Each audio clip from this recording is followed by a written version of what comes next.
오늘은 우리 민족의 명절 추석을 기념해서 감사의 예배를 하나님께 드리고 있습니다. 추석은 달이 크게 보이는 가을 저녁의 명절이다. 그래서 가을 저녁, 추석 이렇게 이름을 붙였죠. 여러분, 추석의 의미가 뭘까요? 우리 민족은 원래 농사 짓는 민족이었죠. 농부가 봄부터 들녘을 오가며 수고한 대가, 즉 결실의 계절인 까닭에 추석은 농부들의 마음을 아주 기쁘게 만들어주는 날입니다. 추석은 보니까 절기상으로 성경에 나오는 초막절과 아주 흡사합니다. 그래서 우리는 신앙인으로서 하나님의 뜻에 합당하게 추석을 초막절처럼 지키면 좋겠다는 생각입니다.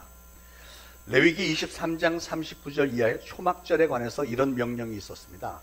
같이 봉독하시죠. 시작. 너희가 토지의 소산 거두기를 마치거든 7째 달 15째 날부터 이래 동안 여호와의 절기를 지키되 첫날에도 안식하고 8째 날에도 안식할 것이요 첫날엔 너희가 아름다운 나무 실과와 종려나무 가지와 무성한 나무 가지와 신의 버들을 취하며 너희 하나님 여호와 앞에서 이래 동안 즐거워할 것이라.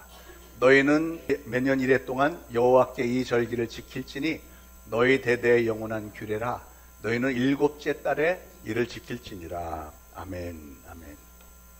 자, 이 말씀은 이스라엘 백성들이 애굽에서 나와서 광야에서 40년 지내는 동안에 이스라엘 백성들이 광야에서 천막을 치고 초막을 치고 거기서 거주했는데, 거기서는 인간이 살 수 없는 그런 아주 뜨거운 광야 지대에도 불구하고 하나님은 그들을 낮에는 구름 기둥으로 밤에는 불 기둥으로 다 보호하시고 인도해 주셨기 때문에, 그리고 필요한 모든 것들 풍성한 결실을 주시는 하나님을 그들이 초막절을 지키면서 다 자손 대대로 기억하면서 하나님이 광야 40년 동안에 우리를 그렇게 지켜주셨지 하면서 하나님 앞에 늘 감사하는 마음으로 지키는 절기가 바로 초막절입니다.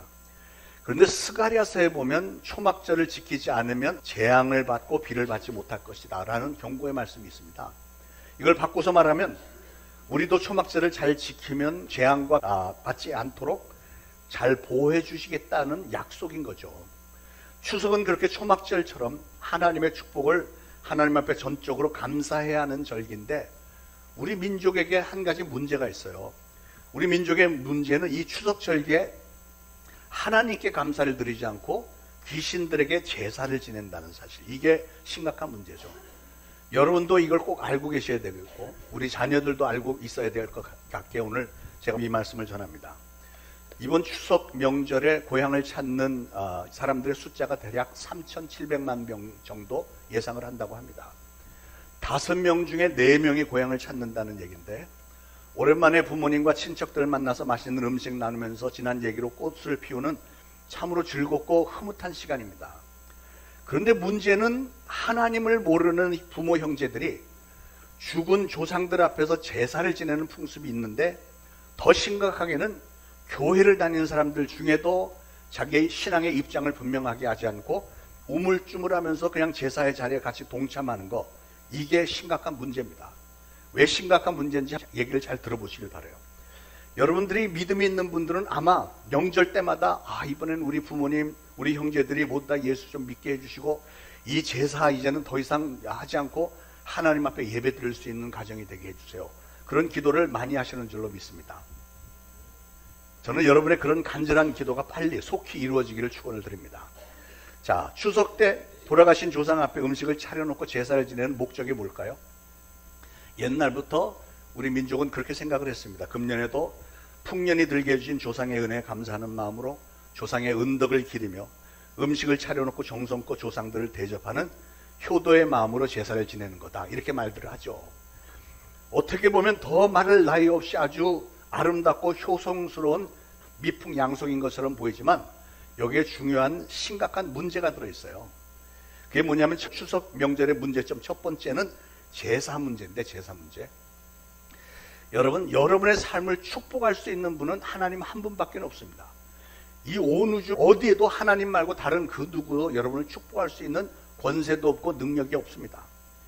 더군다나 이 세상을 떠난 조상들은 여러분에게 축복할 수 있는 능력이 아무것도 없습니다. 그래서 성경은 제사는 오로지 하나님께만 드리라 그랬어요. 창세기 4장에 가인과 아벨 두 형제가 하나님 앞에 제사를 드렸잖아요.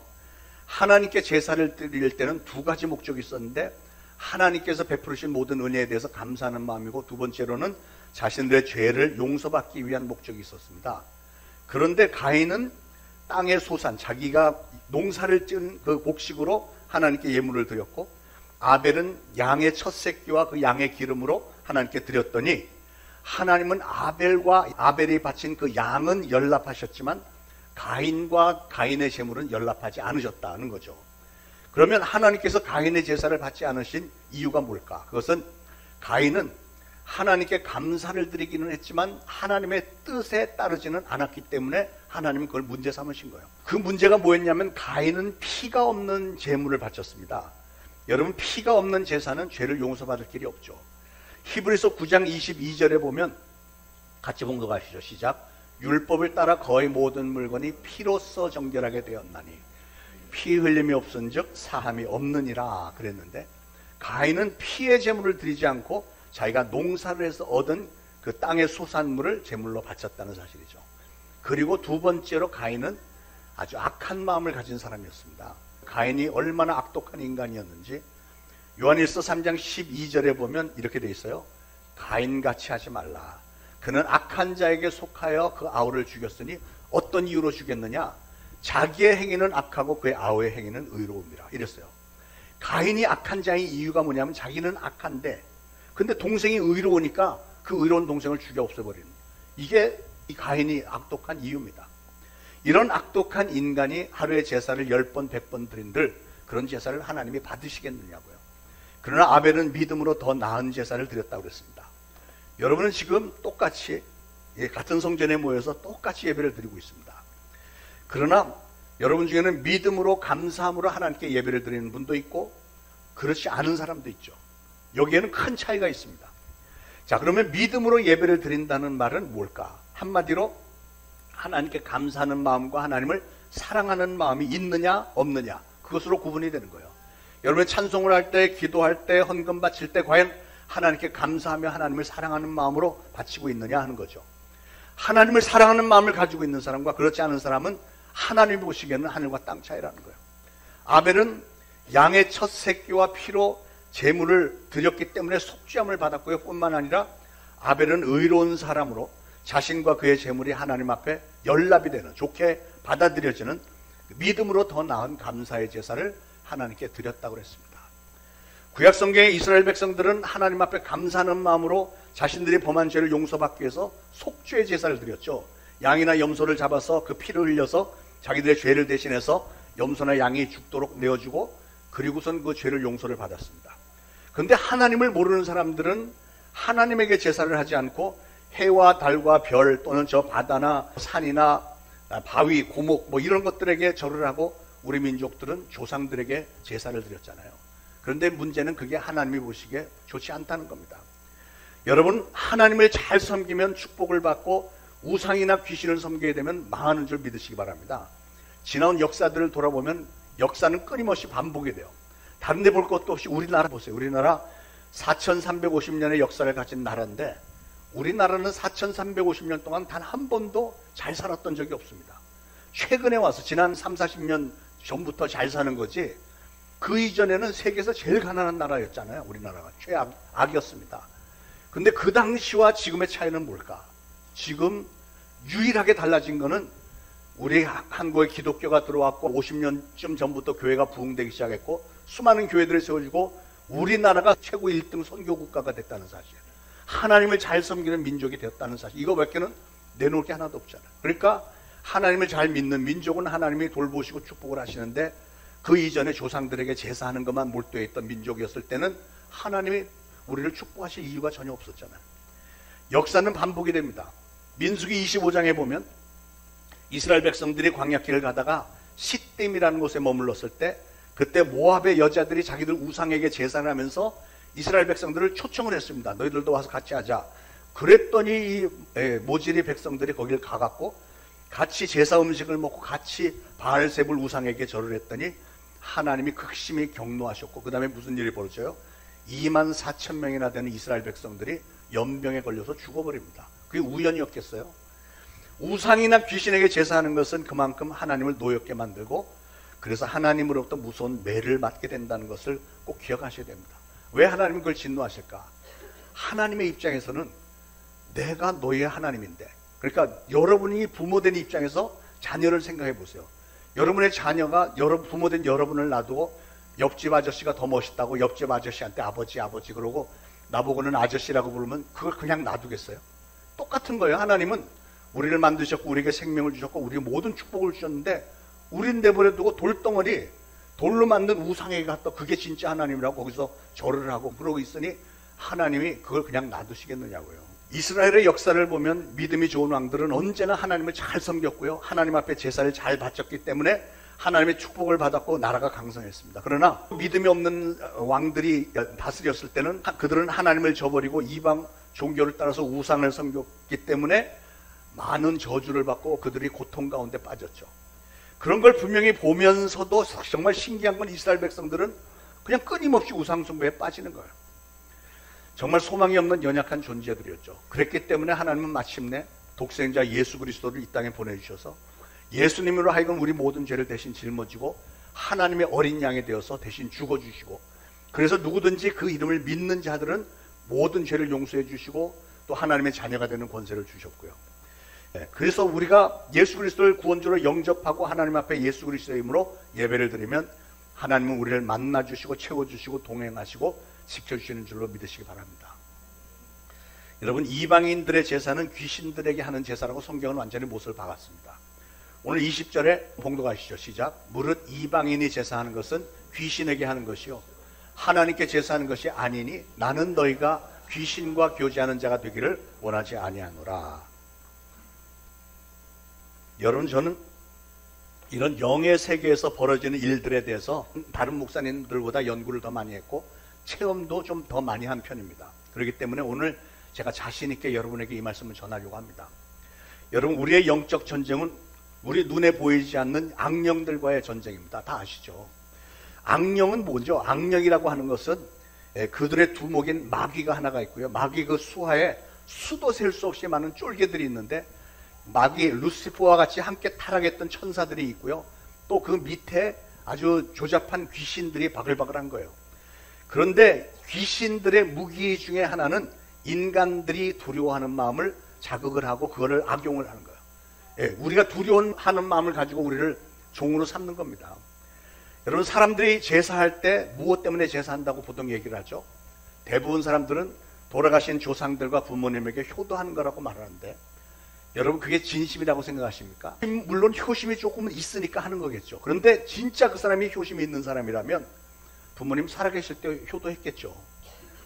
70, 80, 90 노인이 됐을 때는 그 부모들에게 관심이 없던 사람이 부모가 잘 지내고 계신지 매일 아침 저녁으로 전화도 하고 문안하고 뭐 맛있는 것도 수시로 사다 드리고 또 여기저기 좋은데 여행도 모시고 가고 이런 건 한 번도 안 하고, 노인이 돼서 몸이 아프니까 요양원에 그냥 내팽개치다시피 했던 사람이 왜 돌아가시고 나니까 갑자기 효도한다고 상다리가 휘어지게 제사상을 차리고 무덤에 가서 꺼이꺼이하면서 막 울어댑니까? 이상하지 않아요? 이상하다는 생각 안 듭니까?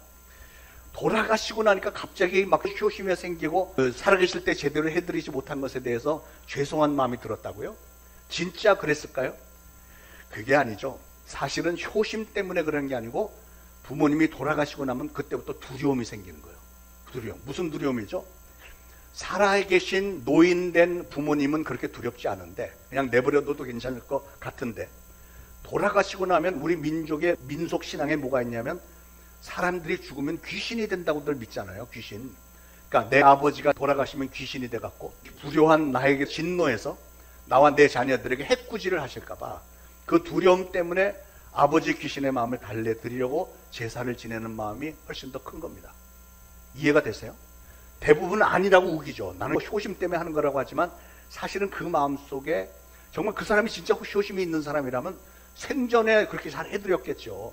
근데 그렇게 안 하던 사람이 갑자기 이렇게 제사상을 차리니까 거의 대부분은 그 두려움 때문에, 귀신에 대한 두려움 때문에. 효도 문제에 대해서 또 생각해 볼까요? 효도. 말씀드린 대로 효도는 살아계신 부모님에게 하는 게 진짜 효도입니다. 참된 효도는 부모님의 마음을 기쁘시게 해드리고 편안하게 해드리고 정말 행복하게 해드리는 게 이게 효도죠. 그렇기 때문에 수시로 아버지 어머니에게 연락해서 엄마 아빠 아버님 정말 감사해요. 아무리 생각해도 아버님 어머니의 은혜로 내가 여기까지 살아왔고요. 지금 이렇게 성공한 것도 부모님 덕분이에요 하고 수시로 맛있는 것도 사다 드리고 좋은 식당 모시고 가고 좋은 구경도 시켜드리고 절기 때마다 용돈도 많이 드리고 그랬어야죠. 그렇게 살아계신 부모님에게 효도를 했으면 부모님이 얼마나 흐뭇해 하시겠습니까? 또 여러분이 교회 나오면 11조를 바치듯이 여러분의 부모님에게 매달 10분의 1을 바쳐보세요. 진짜로 부모님에게 감사하는 마음이 있다면 그렇게 하셔야죠. 그러면 부모님들이 얼마나 자식 키운 보람을 느끼시겠습니까? 참된 효도는 그렇게 하는 거죠. 저는 오늘 이 설교 영상을 우리 아들들에게 보내려고 합니다. 하하하. 여러분, 기독교의 효도가 산 효도이고 참 효도입니다. 반면에 제사 드리는 효도는 죽은 효도이고 껍데기 효도이고 거짓 효도죠. 특히 우리나라의 무속신앙에서는 제사를 그렇게 중요시 하는데, 그런데 여러분, 제사를 왜 하냐면 영의 세계에서 일어나는 일을 너무 모르기 때문에 하는 거예요. 여러분이 한 가지 아셔야 되는 게, 정말 영의 세계에서 사람들이 죽으면 영의 세계에서 어떤 일이 벌어지느냐 하는 것을 좀 아셔야 돼요. 여러분의 조부모님이나 부모님이 돌아가시면, 만약에 그분이 구원받은 분이라면 성경에 어떻게 나와 있냐면, 예수님이 십자가에 달렸을 때 옆에 강도 하나가 회개했잖아요. 그때 예수님이 오늘 밤 내가 나와 함께 낙원에 있으리라 이렇게 말씀하셨잖아요. 그리고 또 누가복음 16장에 보면 거지 나사로와 부자의 얘기가 나오잖아요. 그런데 이 구원받았던 거지 나사로는 보니까 아브라함의 품에 있었다고 그랬고, 부자는 저 음부에 떨어져 있었다고 그랬죠. 음부에 떨어져 있는 이 부자가 너무 목이 말라 지칠 지경에 딱 눈을 들어보니까 저 위에 그 낙원에 아브라함이 있고 거지 나사로가 아브라함의 품에 있는 걸 보고 아브라함에게 호소하기를, 아브라함이시여 나사로에게 얘기해서 그 손가락에 물 한 방울만이라도 좀 찍어서 제 입술에 찍어달라고 좀 해주세요 이러잖아요. 그러니까 믿다가 죽은 사람은 일단 낙원에 들어가고, 믿지 않다가 죽은 사람은 음부에 떨어져서 그렇게 꼼짝 못하고 갇혀 있는데, 그런 상황에 있는 영혼이 돌아와서 자녀들을 축복하고 뭐 이런 걸 할 수 있겠어요? 제사 자리에 올 수가 없는 존재들이 바로 돌아가신 분들이에요. 무당이 하는 일들을 보면 무당이 귀신들과 대화를 하잖아요. 사실은 그 귀신은 누구냐면 그 부모님들 그 속에서 그들의 사고를 일으키고 질병을 옮기고 해갖고 죽인 장본인이 귀신인데, 돌아가시고 나면 부모님 안에 있던 그 귀신이 나와갖고 자기가 부모님인 척하는 거예요. 무당에 가서 얘기하는 거예요. 그래서 누군가가 무당에 점치러 가면 무당이 하는 말이, 돌아가신 아버지가 지금 나한테 그러는데 배고프시다네요. 제사상 차리라는 얘기잖아요. 그 얘기를 들은 아들은 생전에는 늘 바쁘다면서 아버지에게 밥 한 끼 식사 대접하는 것도 잘 안 하던 아들이 갑자기 상을 제사상 뻑적지근하게 차리면서 그 앞에 가서 절을 하면서 뭐라고 하죠? 아버지 부디 노여움을 푸시고 저와 제 자녀들 복 주세요 이런 얘기 하잖아요. 잘 모르시나요? 제사하신 분들은 다 알 텐데. 자, 그런데 다시 말씀드리지만 돌아가신 분들은 그런 능력이 없다니까. 무슨 축복을 하거나 무슨 저주를 하거나 이런 능력이 없다고요. 자신이 꼼짝없이 그냥 갇혀있는 그런 존재들이 무슨 일을 할 수 있겠냐고. 근데 너무 기가 막힌 사실은요, 뭐냐면 제사 자리에서 이 불신자들의 제사를 받아먹는 자가 누구냐면 바로 돌아가신 부모님을 죽인 귀신들이 그 자리에서 자기들이 부모님 흉내를 내면서 그 제사를 받고 있다는 사실. 기가 막힌 거 아니야? 돌아가신 분이 병에 걸려 죽었든 사고를 당해 죽었든 살해를 당했건 이런 죽음의 배후에는 그런 일을 일으킨 귀신들이 있는데, 그 귀신들이 제사 자리에 딱 자리 잡고 앉아서 자기들이 돌아가신 부모인 척 행세를 하면서 아주 음흉한 미소를 지으면서 그 제사를 다 받아먹는다는 거예요. 그러니까 아이러닉하게도 제사하는 이들은 자기 부모님에게 효도한다고 하면서 하는 거지만 사실은 부모를 죽인 원수들에게 제사상을 차려준 겁니다. 아시겠죠? 그런 영의 세계의 상황을 전혀 모르기 때문에 사람들은 그런 황당한 제사를 늘 그렇게 몇천 년 동안 해온 거예요. 돌아가신 부모님의 영혼이 그 장면을 보면 얼마나 슬프고 원통하겠습니까? 여러분, 귀신들은 아주 역겨운 고무 썩는 냄새 같은 게 있어요. 제가 귀신 들린 사람에게 손을 얹고 안수기도를 하다 보면 막 고무 썩는 냄새, 막 역겨운 냄새가 막 나요. 나사렛 예수 그리스도 떠나갈지어다 그러면 막 냄새 피우면서 나가는데, 제사 자리에 가면 똑같은 냄새들이, 그런 냄새들이 난다는 거죠. 저는 뭐 제사 자리에 가본 적은 없습니다만 어떤 분이 영적 사역을 많이 하는 분인데 한 번은 제사 자리에 갔었는데 막 그런 역겨운 냄새, 귀신 그 고무 썩는 냄새가 막 나는데, 그때 이분이 기도를 많이 하는 분이니까 영안이 눌리면서 귀신들이 보이는데 그 장면이 많이 공감이 가요. 뭐냐면 그 제사 자리에 이렇게 조그만 도마뱀처럼 생긴 시커먼 것들이 수백 수천 마리가 그 안에 막 바글바글 막 날아다니고 막 이러네요. 마치 시장에 가면 이렇게 큰 다라이 통에 그 미꾸라지들 잘 때 미꾸라지들 막 이러고 다니잖아요. 그 안에서. 그것처럼 그 제사 자리에 그런 도마뱀 같은 그런 것들이 막 장난치면서 소리 질러가면서 킬킬거리면서, 그런데 문제는 거기 있는 사람들 안에 들어왔다 나왔다 하면서 막 장난들을 친다는 거죠. 얼마나 징그러운 상황입니까? 그리고 또 한 가지는 그런 얘기들이 있죠. 제사밥은 많이 먹어도 배부르지 않다고들 그래요. 많이 먹었는데도 별로 배가 부르지 않다. 왜냐하면 그 귀신들이 맛있는 걸 다 뽑아먹었기 때문에 그렇다는 해석인데, 거기까지는 제가 잘 모르겠고, 문제는 우리가 예수 그리스도를 영접하고 우리가 성령을 받으면 성령님이 내 안에 들어와 계시잖아요. 근데 귀신들이 그걸 흉내내고 싶어 하는 거예요. 귀신들이, 그 사람들이 그 제사 자리에 있으면 막 무방비 상태니까 귀신들이 들락날락하면서 자기 마음에 드는 사람 안에 그냥 들어가서 자리 잡는 거예요.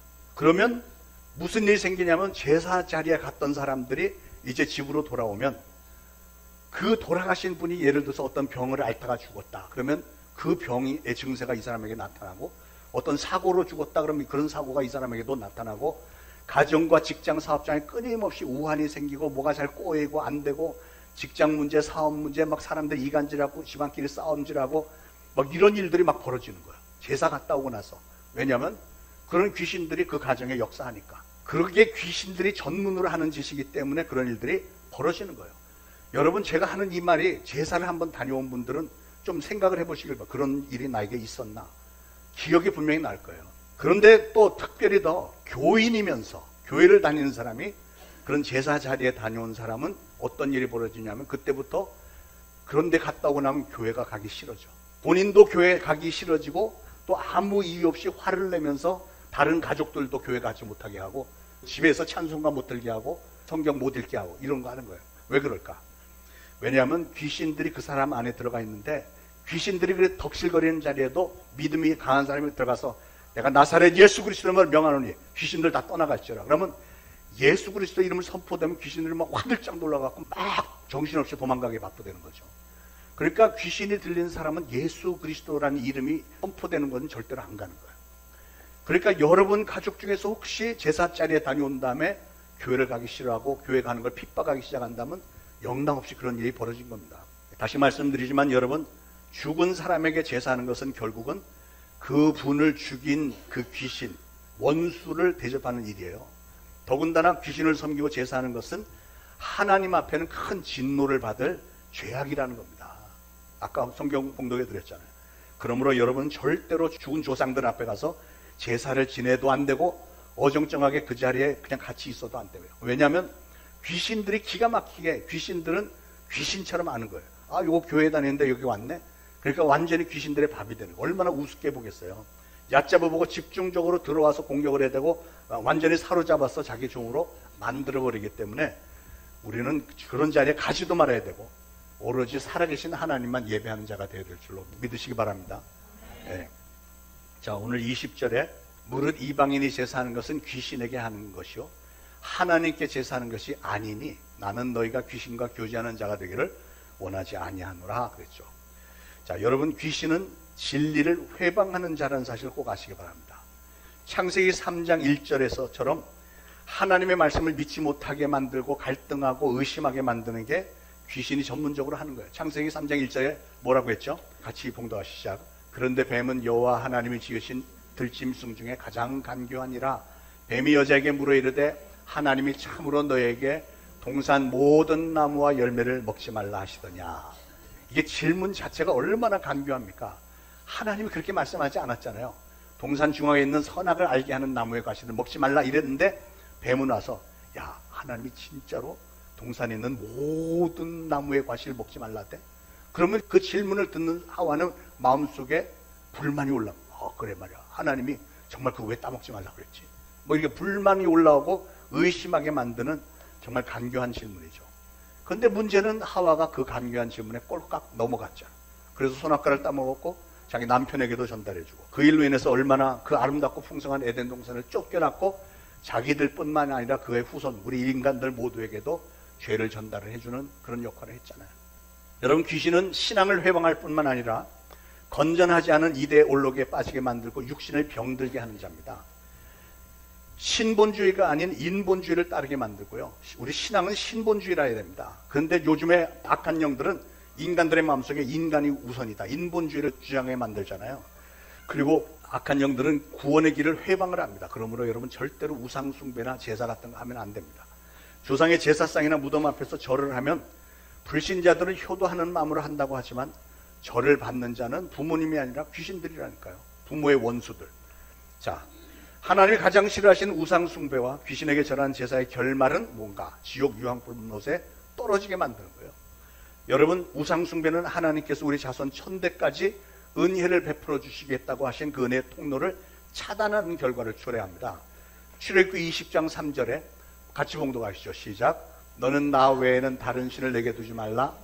너를 위하여 새긴 우상을 만들지 말고 또 위로 하늘에 있는 것이나 아래로 땅에 있는 것이나 땅 아래 물속에 있는 것에 어떤 형상도 만들지 말며 그것들에 절하지 말며 그것들을 섬기지 말라.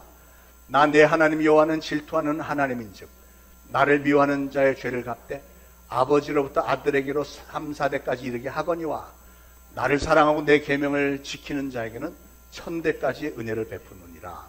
할렐루야. 여러분, 하나님은 선포하신 말씀은 반드시 이루시는 분이십니다. 그러므로 만약에 여러분이 하나님보다 더 사랑하고 하나님보다 더 의지하고 하나님보다 더 믿는 뭔가가 있다면 여러분 반드시 회개하시고 그거 던져버려야 됩니다. 왜냐하면 그런 모든 것이 우상숭배이기 때문에 회개하고 다 치워야 되는 거예요. 우상숭배하는 자는 영원한 불지옥의 심판을 피할 수가 없기 때문에 반드시 회개하고 돌이키셔야 됩니다. 요한계시록 21장 8절에 그러나 두려워하는 자들과 믿지 아니하는 자들과 흉악한 자들과 살인하는 자들과 음행하는 자들과 점술가들과 우상숭배자들과 거짓말하는 모든 자들, 이런 모든 자들이 불과 유황으로 타는 못, 지옥에 던져지리니 이것이 둘째 사망이니라 그랬잖아요. 오늘 본문 21절에 너희가 주의 잔과 귀신의 잔을 겸하여 마시지 못하고 주의 식탁과 귀신의 식탁에 겸하여 참여하지 못하리라. 쉽게 말하면 교회 다니면서 제사 자리에 가지 마라, 그런 뜻이에요. 네. 사랑하는 여러분, 우리 민족 고유의 명절인 추석은요, 가을의 문턱에서 추수 때 얻은 열매들을 가지고 온 가족들과 이웃이 함께 기뻐하는 계절입니다. 하지만 추석 절기에 해당하는 성경의 초막절에는 조금 달랐어요. 추석은 수확한 곡식으로 함께 즐거워하는 거지만 초막절은 수확한 모든 농작물을 한 단계 더 나가서 타작을 하고 그렇게 타작한 곡식을 다 창고에 쟁여놓고 나서 그 다음에 초막절을 지켰습니다. 타작하는 농부는 어떻게 뭐를 하냐면 알곡과 쭉정이를 반드시 구분해서 쭉정이는 다 던져 불에 태워버리고 알곡만 창고에 넣었죠. 왜 제가 이 말씀을 드릴까? 우리 하나님도 그렇게 하신다는 거예요. 하나님도 세상 마지막 날에 예수님이 재림하시는 그날에 알곡과 쭉정이를 다 가르듯이 사람들의 신앙의 진실 여부를 가르신다는 겁니다. 그렇게 진실한 알곡만이 창고에 들어갔듯이 구원을 받을 만한 신앙만 천국에 들이시는 줄 믿으시기 바랍니다. 여러분, 수학에서 거두어들인 열매는 우리를 즐겁게 만들고 우리를 행복하게 만들어 주지만 그러나 믿는 자와 믿지 않는 자가 바라본 열매에 대한 가치관이 조금 달라요. 예컨대 비기독교인들, 교회 다니지 않는 사람들에게 열매라고 하는 것은 이 땅에서의 가치가 전부이지만 우리 기독교인들에게 열매라는 것은 이 땅에서의 가치뿐만 아니라 저 영원한 천국에서의 상급과 칭찬을 받도록 만들어주는 가치입니다.